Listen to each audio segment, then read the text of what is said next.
challenge level and the fun throughout this activity. So what's going to happen? Don't look. Either two partners or a group of three, I don't really care which one you pick, is going to share a hoop. Now, you have two people, it'll look like this. If you have three people, one will come in and switch off with the other two. I don't want groups of four. If you already have a group of two and somebody joins, the answer is always yes. Don't tell them we have a group of two to go somewhere else. That's rude.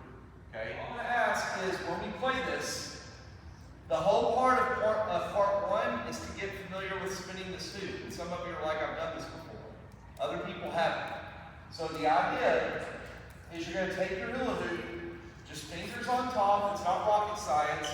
If you have a bigger hula hoop like the yellow and red, you're going to have to kind of get out of the way. So you're going to give it a spin, and you're going to keep that thing spinning,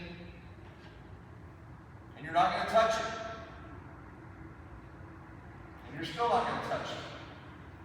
And your partner's not going to touch it. Until it finally comes to a stop. Then you can touch it. Then after it stops, you're going to give it to your partner. If you have a group of three, you'll just keep waiting your turn.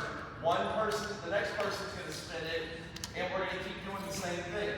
Now, you can, this is only for practice, if you don't want to challenge yourself and see who can spin it the longest, don't worry about it. If you want to say, okay, you spun it for 14 seconds, I'm going to try to beat that.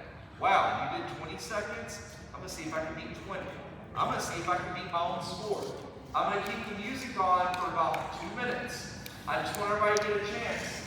Because these games are only fun if you can figure out how to spin this and twist it, okay? So, 1, 2,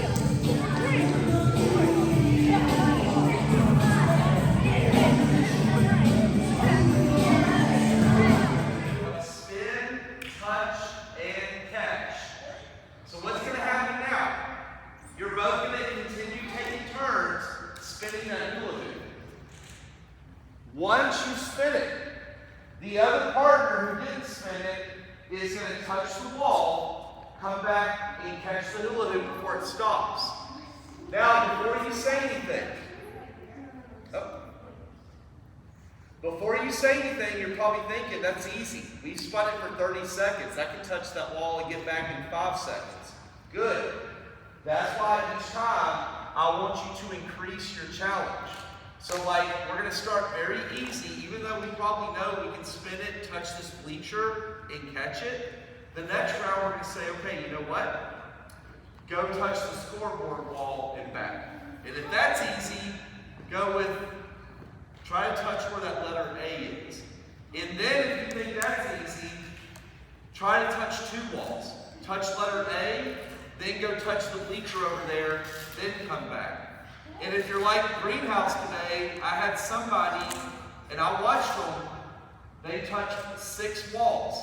They touched every wall in this gym, and then they went back and touched the first 2, and then came back and it was still spinning. Okay, so it's up to you how much of a challenge you want. I'm almost done. Now, the only thing I have is one rule. Please look. Know what? We can see where this would be a disaster if we're doing this. Okay, even though there's not 2 classes in here, I still don't want you to see that.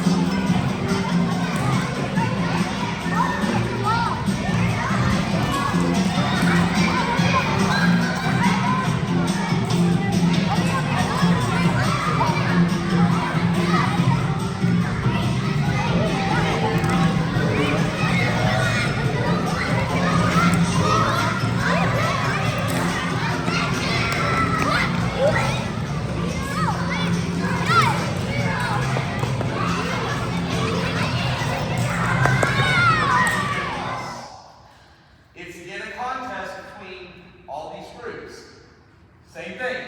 One person spins it.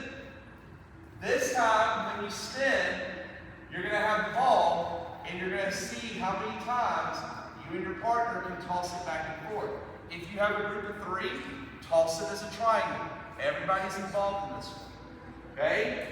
Keep doing this, obviously, till it comes to a stop. Every time you catch, it's a point. 1, 2, 3, 4. Just keep it going. You can see right here, they keep it going until it comes to a complete stop right there, okay?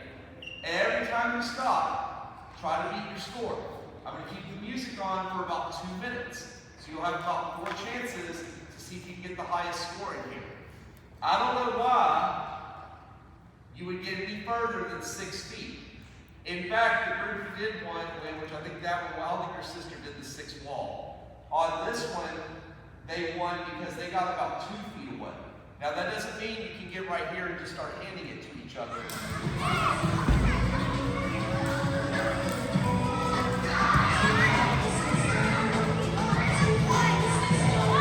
Going, still going, still going.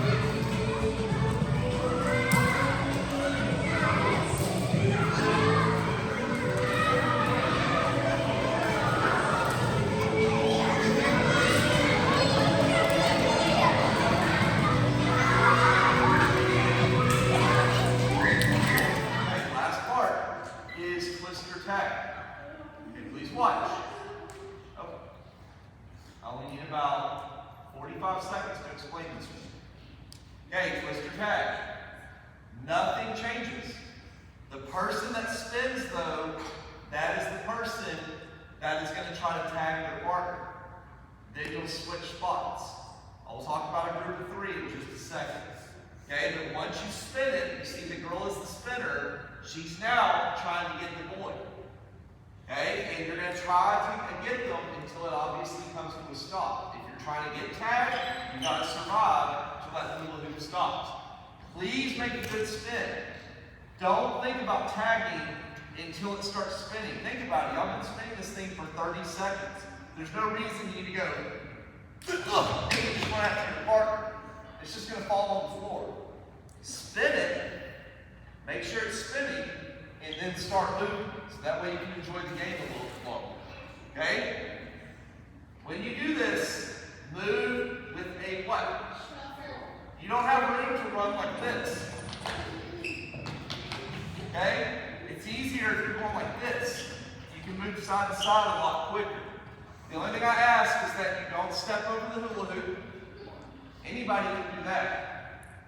Okay, and last but not least, please stay close to the hula hoop. There's no reason you need to tag your partner way down there and your hula hoop is stopped over here. This is not a tag game, it's twister tag. You've got to stay close to the hula hoop so you can see